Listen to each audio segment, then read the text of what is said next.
আসসালামু আলাইকুম প্রিয় শিক্ষার্থী, আমি মাহিনুর বেগম, পদার্থবিজ্ঞান বিভাগ, মাইলস্টোন কলেজ। সুপ্রিয় শিক্ষার্থীরা, কেমন আছো তোমরা? আশা করি ভালো আছো, সুস্থ আছো এবং নিরাপদে আছো। সুপ্রিয় শিক্ষার্থী, তোমাদের সাথে আজ আমি যে ব্যবহারিক ক্লাসটি নিয়ে আসছি সেটি হচ্ছে পরীক্ষা নং 2, যার নাম হচ্ছে একটি বৃত্তাকার প্রস্থচ্ছেদ বিশিষ্ট তারের প্রস্থচ্ছেদের ক্ষেত্রফল নির্ণয়। এই পরীক্ষণটা আজকে আমি তোমাদের সাথে আলোচনা করব এবং তার মান নির্ণয় করে পুরো প্র্যাকটিক্যালটা কমপ্লিট করব। চলো প্রথমে আমরা এই পরীক্ষণটার তত্ত্বটা একটু আলোচনা করে নিই। তত্ত্বটা হচ্ছে, ক্ষেত্রফলটা প্রথমে আমরা একটু জানব। ক্ষেত্রফল হচ্ছে কোনো বস্তুর পৃষ্ঠতলের পরিমাণকে ইহার ক্ষেত্রফল বলে। সেক্ষেত্রে ক্ষেত্রফল যদি এ হয়, তার সমীকরণটা হচ্ছে এ সমান পাই আর স্কোয়ার। এখানে আমরা এ সমান লিখতে পারি pi into d/2 whole square, কারণ ব্যাসের অর্ধেকই হচ্ছে ব্যাসার্ধ, যার কারণে আমরা ব্যাসার্ধকে ব্যাস /2 লিখতে পারি। ঠিক আছে, এবার আমরা যে পরীক্ষণটা করব, অর্থাৎ তারের প্রস্থচ্ছেদের ক্ষেত্রফলটা নির্ণয় করব, সেটা একটি যন্ত্রের মাধ্যমে নির্ণয় করব, যার নাম হচ্ছে স্ক্রু গজ।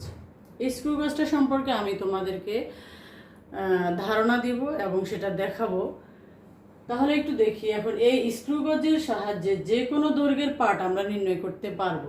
সেক্ষেত্রে তার সমীকরণটা হচ্ছে, যদি আমি দৈর্ঘ্য বের করি, সেক্ষেত্রে আমার রৈখিক স্কেল পার্ট লাগবে, প্লাস বৃত্তাকার স্কেলের ভাগ সংখ্যা লাগবে, ইন্টু লঘিষ্ঠ গণন লাগবে।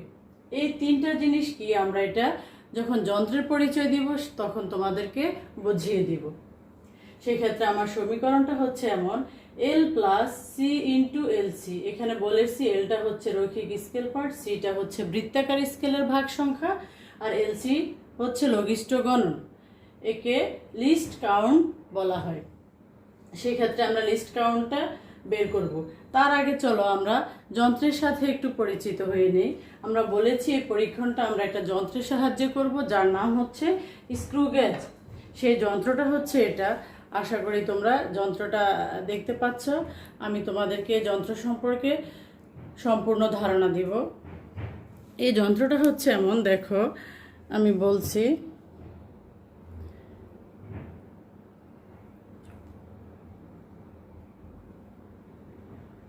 একটু লক্ষ্য করো তোমরা।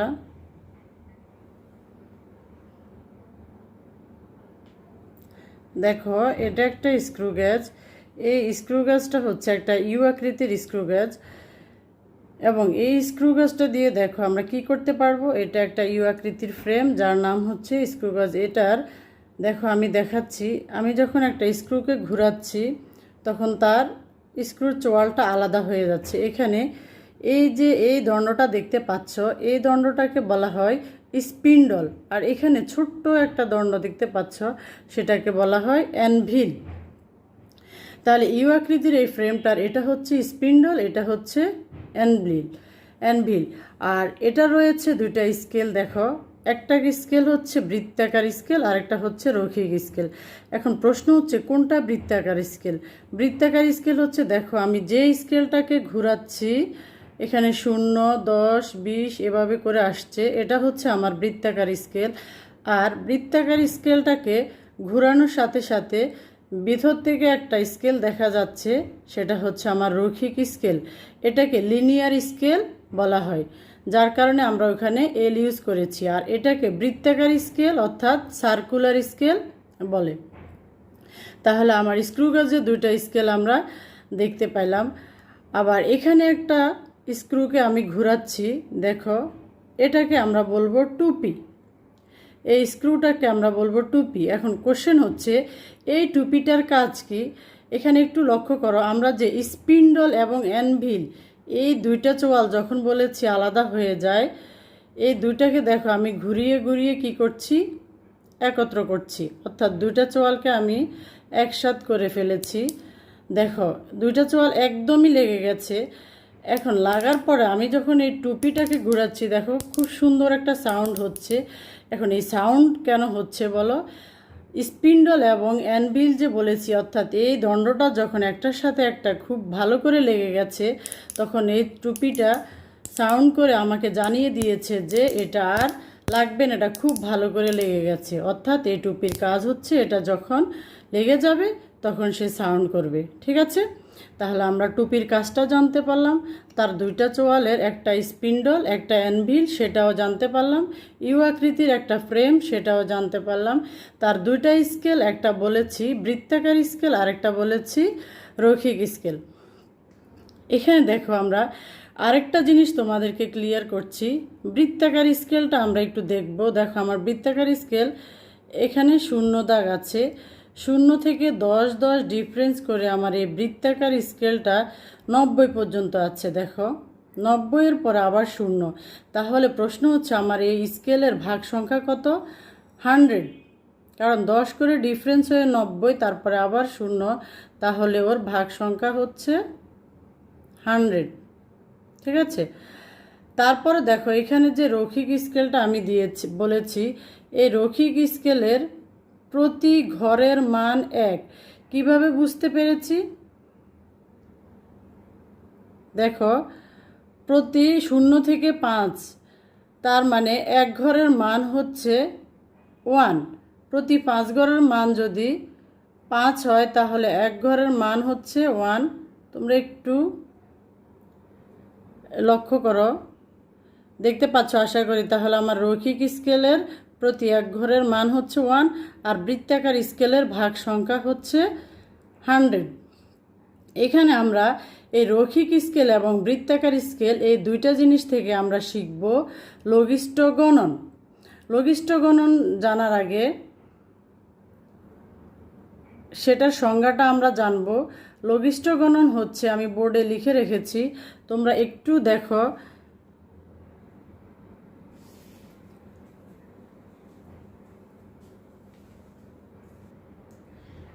খেয়াল করো, আমরা বলেছি দুইটা স্কেল, একটা বৃত্তাকার স্কেল আর একটা রৈখিক স্কেল। এই রৈখিক এবং বৃত্তাকারের দুইটা স্কেল থেকে আমরা বের করব লঘিষ্ঠ গণন, অর্থাৎ এলসি, লিস্ট কাউন্ট। লঘিষ্ঠ গণন হচ্ছে পিচ ডিভাইডেড বাই বৃত্তাকার স্কেলের ভাগ সংখ্যা। এখন এখান থেকে আমরা আলাদা আলাদা করে পিচ শিখব, তারপরে বৃত্তাকার স্কেলের ভাগ সংখ্যাটা শিখব। পিচটা কি সেটা এখন আমরা দেখব।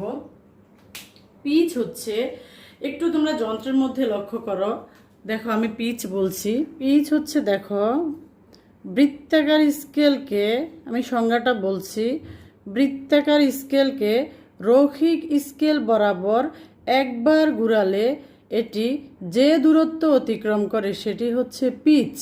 তাহলে বলেছি বৃত্তাকার স্কেলকে, এটা হচ্ছে আমার বৃত্তাকার স্কেল আর ভেতরেটা হচ্ছে রৈখিক স্কেল। এখন দেখো আমি বৃত্তাকার স্কেলকে রৈখিক স্কেল বরাবর একবার ঘুরাবো, একবার ঘুরালে সেটি যে দূরত্ব অতিক্রম করে সেটাই হচ্ছে তার পিচ। আমি আবার একটু ক্লিয়ার করে তোমাদের দেখিয়ে দিচ্ছি।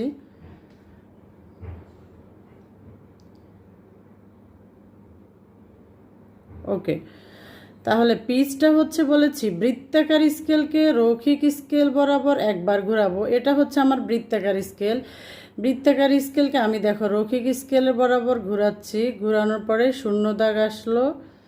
এবার দেখো রৈখিক স্কেলটা যদি তুমি একটু খেয়াল করো, তাহলে ভিতর থেকে রৈখিক স্কেলের 1 ঘর অতিক্রম করেছে, তার মানে আমার পিচ হচ্ছে 1। অর্থাৎ আমি এই 100টা দাগ ঘোরানোর পরে রৈখিক স্কেলের 1 ঘর অতিক্রম করেছে। বৃত্তাকার স্কেলটা 0-এর পরে দেখো ছোট্ট একটা ঘর দেখা যাচ্ছে, তোমরা যদি একটু ভালোভাবে খেয়াল করো তাহলে দেখতে পাবে।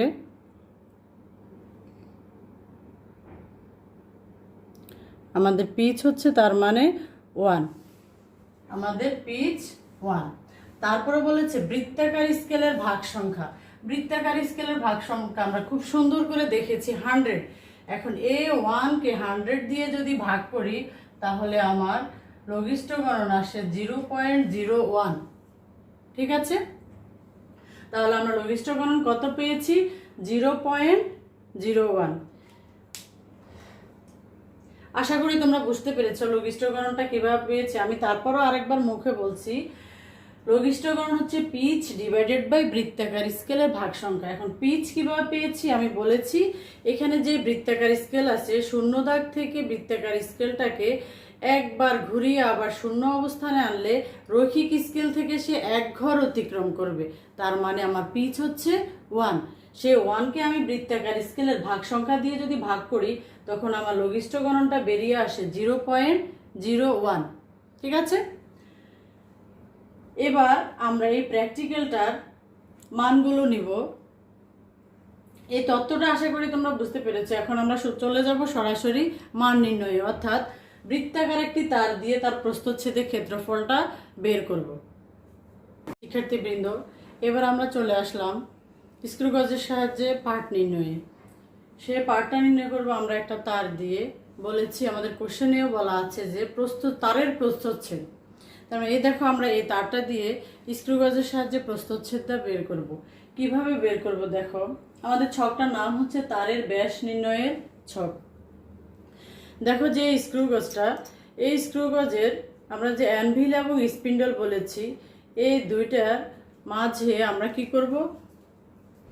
শিক্ষার্থীবৃন্দ দেখো, আমরা যে তারটা নিয়েছি, তারটা স্ক্রু গজের দুই চোয়ালের মধ্যে দিয়েছি, এমনভাবে দিয়েছি যাতে তারটা একদম দুইটা চোয়াল বরাবর সুন্দরভাবে লেগে যায়।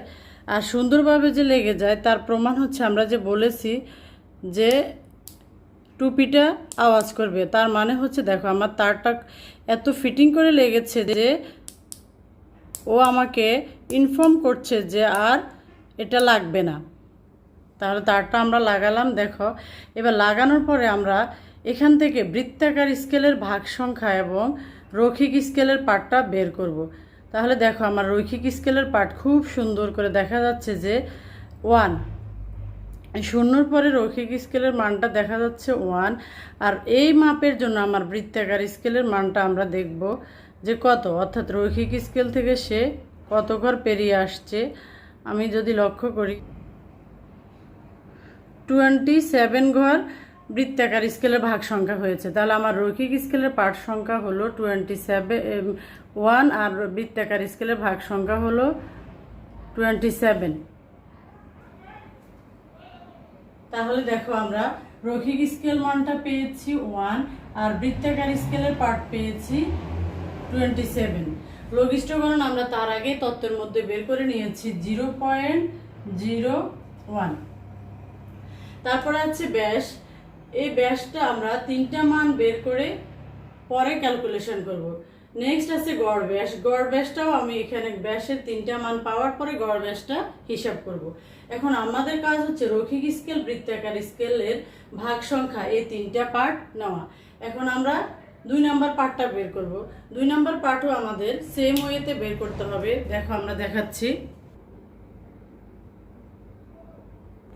দেখো, 2 নাম্বারটা হচ্ছে আমাদের সেম তার দিয়ে করতে হবে। আমরা তারটাকে জাস্ট একটু চেঞ্জ করে এদিক সেদিক করে আমরা বসালাম। বসানোর পরে এবার দেখো আমাদের বৃত্তাকার স্কেলের মান কত আর রৈখিক স্কেলের পার্টের মান কত। রৈখিক স্কেল পার্টের মানও দেখো 1 দেখা যাচ্ছে, আর বৃত্তাকার স্কেলের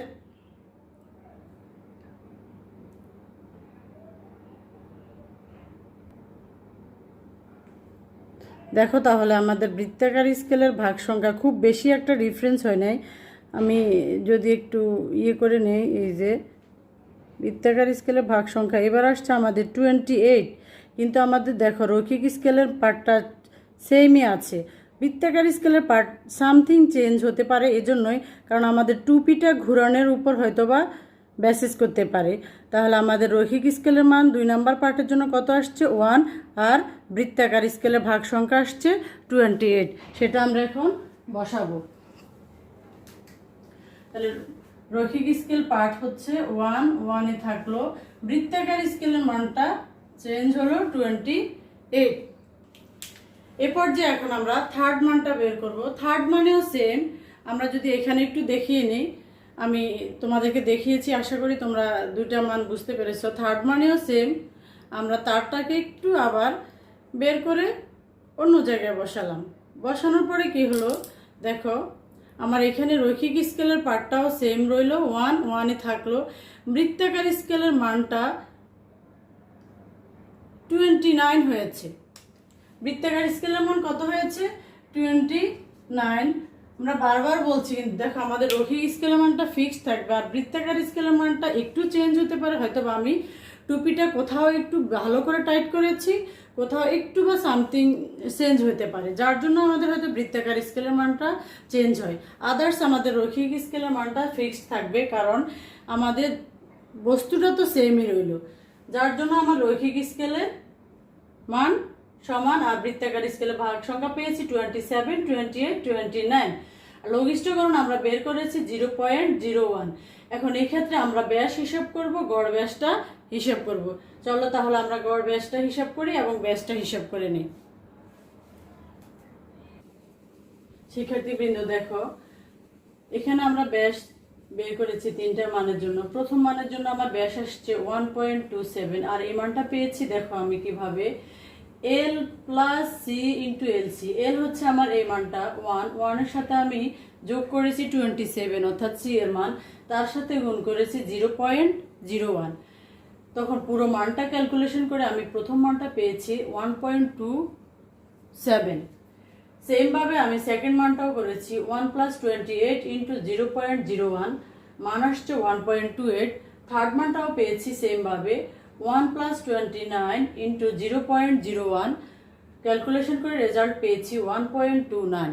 তারপর আমি গড় ব্যাসটা বের করেছি। গড় ব্যাসটা হচ্ছে তিনটা মান যোগ করে 3 দিয়ে ভাগ করে যে মানটা পেয়েছি সেটাই হচ্ছে আমার গড় ব্যাস। তাহলে গড় ব্যাস পেয়েছি আমি 1.28। এ ছিল আমাদের তারের ব্যাস নির্ণয়ের ছকের মান, যেটা হচ্ছে 1.28। এবার আমরা চলে যাব সরাসরি হিসাবে। দেখো আমার ক্ষেত্রফলটা বের করতে বলেছে। ক্ষেত্রফলের সমীকরণ আমরা জানি, a সমান pi into d/2 whole square. এখন এখানে আমি যদি পাই এর মান বসাই 3.14 ইন্টু ডি এর মানটা পেয়েছি আমি 1.28 ডিভাইডেড বাই 2 হোল স্কোয়ার।